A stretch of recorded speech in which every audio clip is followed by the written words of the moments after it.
इस कविता का जो विषय है, वो जो शब्द है, असल में उस पर कविताएं नहीं लिखी जा सकती। दुनिया की किसी भी कलम में इतनी ताकत नहीं है कि वो मां पे कविताएं लिख सके। मैं तो बहुत छोटा कलमकार हूं, मैं मां पे क्या कविताएं लिखूंगा। मैंने एक कविता सिर्फ ये लिखी है कि जब मां हमारे पास होती है तब शायद उसके होने का एहसास नहीं होता। जब मां नहीं होती तब जिंदगी क्या होती है, बस मैं ये कहना चाहता हूं। तब आप सुने उस कविता को। एक बहुत छोटी सी कहानी उस कविता के शुरू में कहता हूं। एक जंगल में एक संगीतकार मृदंग बजाता था। मृदंग ढोलक की तरह एक वाद्य को कहते हैं। और जब मृदंग बजाता तो एक बकरी का बच्चा वहां रोज आके खड़ा हो जाता। एक दिन सर ये कैमरे जो भी है बंद कर दें प्लीज, फॉर गॉड सेक। बकरी का बच्चा वहां खड़ा हो जाता आके, तो मृदंग जो बजाता था संगीतकार, उसने उस मेमने से एक दिन पूछ लिया कि यार तुझे क्या मेरा सुर, मेरी ताल, मेरी लय बहुत अच्छी लगती है जो तू रोज यहां चला आता है।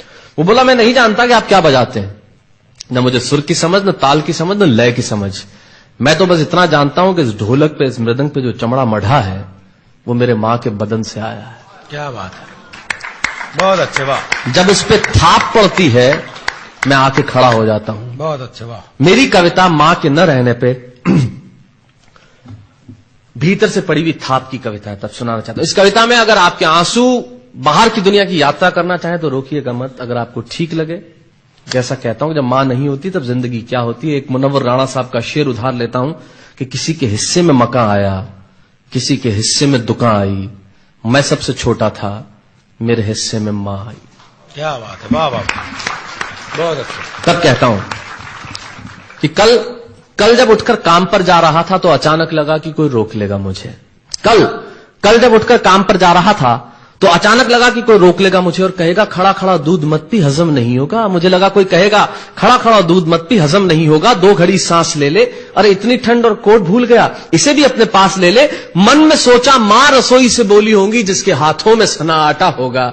अगली पंक्ति के खालीपन से जुड़े तो मुझे बताएं। मन में सोचा मां रसोई से बोली होंगी जिसके हाथों में सना आटा होगा, और पलट के देखा तो क्या मालूम था कि वहां सिर्फ सन्नाटा होगा। पलट के देखा तो क्या मालूम था कि वहां सिर्फ सन्नाटा होगा। अरे अब हवाएं ही तो बात करती हैं मुझसे। जब कोई नहीं होता तब अंतरिक्ष बात करता है, निर्वात बात करता है, वैक्यूम बात करता है। तब कहता हूं अरे अब हवाएं ही तो बात करती है मुझसे।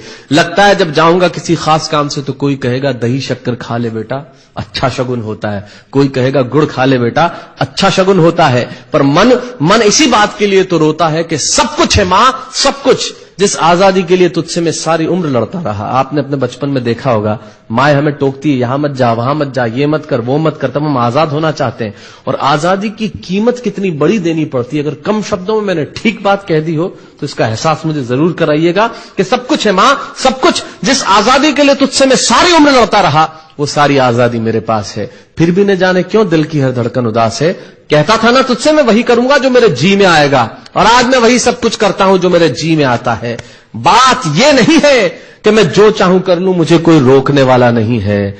बात है तो इतनी सी कि सुबह देर से उठूं ना तो कोई टोकने वाला नहीं है। बहुत अच्छे, वाह वाह, बहुत अच्छे, वाह वाह वाह वाह। बात है तो इतनी सी कि सुबह देर से उठूं ना तो कोई टोकने वाला नहीं है।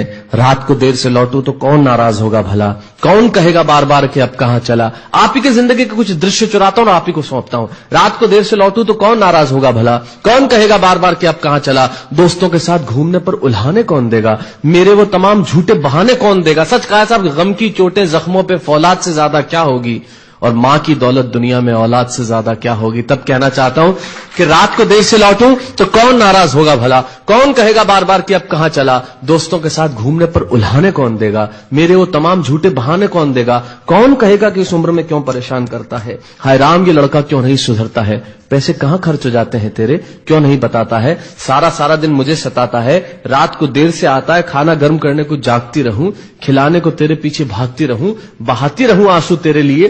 कभी कुछ सोचा है मेरे लिए। खैर मेरा तो क्या होना है और क्या हुआ है, इस बुढ़िया का तो क्या होना है और क्या हुआ है।